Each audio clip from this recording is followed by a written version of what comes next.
மூமின்கள் மீது அவர்கள் அன்புடையவர்கள், இரக்கமுடையவர்கள். ஹாத்தமுன் நபியின் ஸல்லல்லாஹு அலைஹி வஸல்லம் ஹஸரத் அபூ ஹுரைரா சொல்வார், எனக்கு ரொம்ப பசி, வீட்டில் இருந்தேன், தாங்க இயலல்ல, ஏதாவது சாப்பிட கிடைக்குமான்னு பார்த்தேன், ஒன்றும் இல்லை. எத்தனை பெரிய சஹாபி! புகாரி ஷரீஃபை திறந்தால், திருமதி ஷரீஃபை திறந்தால், அபூ தாவூதை திறந்தால், அங்கீகரிக்கப்பட்ட சஹீஹான கிரந்தங்களை திறந்தால் பக்கம் தவறாது பாடத்தில் இருப்பார் அபூ ஹுரைரா.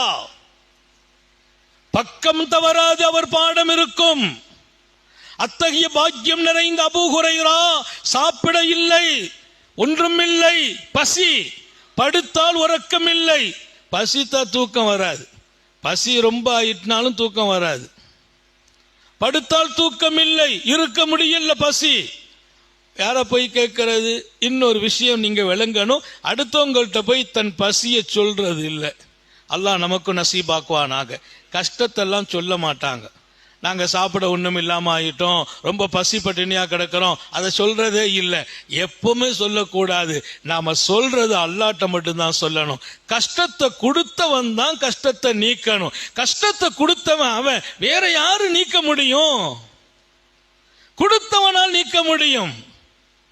இன்னொரு பக்கம் எங்கிட்ட சொல்லுன்னு சொல்றான் அவன். உன் பிரச்சனை எங்கிட்ட கூறு, நான் கேட்டுக்கிறேங்கிறான்.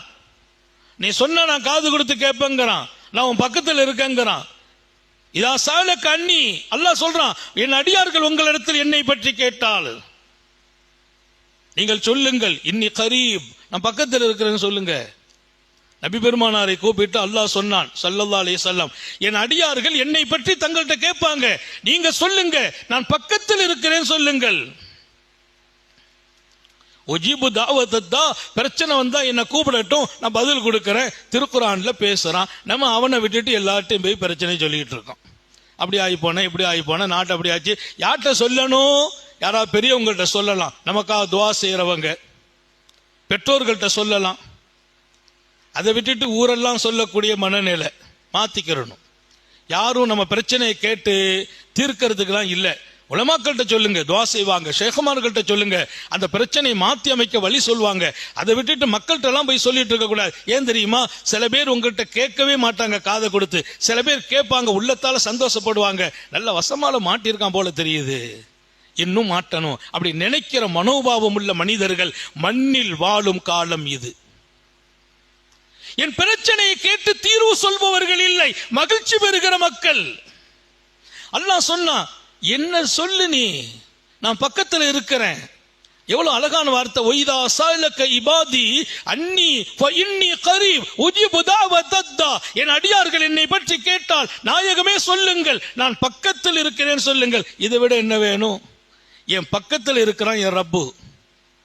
உஜீபு தாவத்தத்தா, கூப்பிட சொல்லுங்க, நான் பதில் சொல்லிடுறேங்கிறான். கூப்பிடட்டும், என்ன அவனை மட்டும்தானே கூப்பிடுறது இல்லை, கூப்பிடட்டும், நான் பதில் சொல்கிறேன்.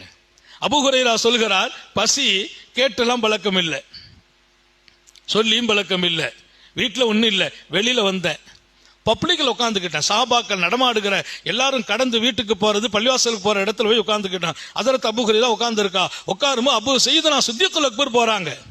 அபூபக்கர் சித்திக்கு போன உடனே எழுந்திருச்சு வந்து, அபூபக்கர் நாயகமே, ஒரு ஆயத்துக்கு விளக்கம் வேணும்னு கேட்டேன்.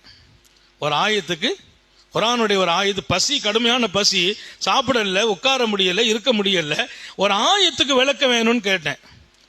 ஹஜ்ரத் அபூ பக்கர் சித்திக்கு ஒன்றும் பதில் சொல்லல. அவங்க வேகமா போயிட்டாங்க. டைம் கொஞ்சம் பிஸியான டைம் நினைக்க போயிட்டாங்க. ஹஜ்ரத் உமர் ரலியல்லாஹு அன்ஹு போனாங்க. அவங்கள்ட்ட போய் ஒரு ஆயத்துக்கு விளக்க வேணும்னு கேட்டேன். அவங்களும் கண்டுகடல போயிட்டாங்க. ஒரு விஷயம் என்ன தெரியுமா? அவ சொல்றா விஷயம் என்ன தெரியுமா? ஆயத்துக்கு விளக்கமெல்லாம் நோக்கம் இல்லை. ஆயத்துக்கு விளக்கம் கேட்ட நோக்கம் என்னன்னா, என் பசியை உணர்ந்து என்னை சாப்பிட கூட்டு போவாங்களேன்னு தான் கேட்டேங்கிறா. பசியை சொல்றது இல்ல, தேவை இருக்குதுன்னு சொல்றது இல்ல, சாப்பாடு தாங்கன்னு கேட்கறது இல்ல, ஒரு ஆயத்துக்கு விளக்கம் கேட்டேன். அப்படி கேட்கும் போது, என்ன அபூ ஹுரைரா ரொம்ப சோர்ந்து இருக்கிறீங்க, சோகமா இருக்கிறீங்க, அல்ல அப்படின்னா கூப்பிட்டு போய் சாப்பாடு வாங்கி தந்துருவாங்களே அப்படிங்கிற நினைப்பு மனசுக்குள்ள இருக்குது. ஆனா நான் அதை சொல்லாம ஆயத்துக்கு விளக்கம் கேட்டேன். அபூபக்கரும் போயிட்டாஹா, மர்ரபி அபூபக்கர் அவங்களும் போயிட்டா, உமர் இப்னு கத்தாவும் போயிட்டா, மூணாவது ரசூல் ஸல்லல்லாஹு வந்தாங்க. பெருமானாரை பார்த்த உடனே சரி நபிட்ட கேட்போமே லேசா எழுந்திருச்சேன். பெருமானார் சிரிச்சிட்டாங்க. சரி சரி ஒன்றும் கேட்காம வீட்டுக்கு வா, ஏதாச்சும் ஏற்பாடு செய்யறேன்னாங்க. புரிஞ்சுக்கிட்டாங்க, சிரிச்சாங்க ரசூலுல்லாஹ். ஹதீஸை திறந்து பாருங்கள். அபூ ஹுரைரா வருகிறார், ஆயத்துக்கு விளக்கம் கேட்க வருகிறார். அவருக்கு நோக்கம் ஆயத்தும் அல்ல, விளக்கமும் அல்ல. இப்போது பசி,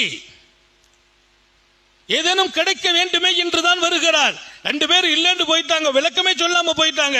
ரசூலுல்லாஹ் விளக்கம்லாம் சொல்லல. வாப்பா, ஆயத்துக்கெல்லாம் பிறகு பார்த்துக்கணும், வா வீட்டுக்கு வா அப்படின்னு கூட்டு போய் ஒரு கோப்பை நிறைய பால் எடுத்து கொடுத்து, இந்த முதல்ல அவங்கள்ட்ட கொடு. அவங்க எல்லாம் சாப்பிட்ட பின்னால் கொடுத்தாங்க, குடிச்சாங்க. போதும் குடிப்பா, இன்னும் கொஞ்சம் குடிச்சாங்க, இன்னும் குடி. அபூ ஹுரைரா சொல்றாங்க, என் பசியை தணித்தவர்கள் தாஹா நபி ஸல்லல்லாஹு அலைஹி வஸல்லம்.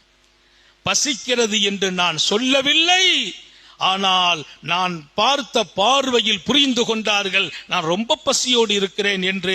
மிகச்சிறப்பாக வயிறு நிரம்ப எனக்கு பால் தந்து என் பசியை தணித்தார்கள். இங்கே அல்லாஹ் சொன்னான் இல்லையா, பில் முஃமினீன ரഊஃபுர் ரஹீம், மூமின்களிடத்தில் அவர்கள் அன்போடு நடப்பார்கள், கருணையோடு நடப்பார்கள். அதான் மிக அழகான வாழ்க்கை. மனநல புரிஞ்சு நடக்கிறது, சொல்லி தெரிய வேண்டியதில்லை என்கிற இடம். யாரை பார்த்தா அவங்க நிலை என்ன, இப்ப அவங்க என்ன சூழ்நிலையில் இருக்கிறாங்க, அந்த சூழ்நிலைக்கு தக்க அவங்களை நடத்துறது. மனிதர்களை அவரவர் தகுதிக்கு நடத்துங்கள் என்று சொன்ன ஒரு பெரிய பாடத்தை பூமான் நபி நடத்திய பேராசிரியர் இல்லையா? அன்ஸிலுன் நாஸ அலா கத்ரி மனாசிரிஹிம், மனிதர்களை அவரவர் தகுதிக்கு நடத்துங்கள்.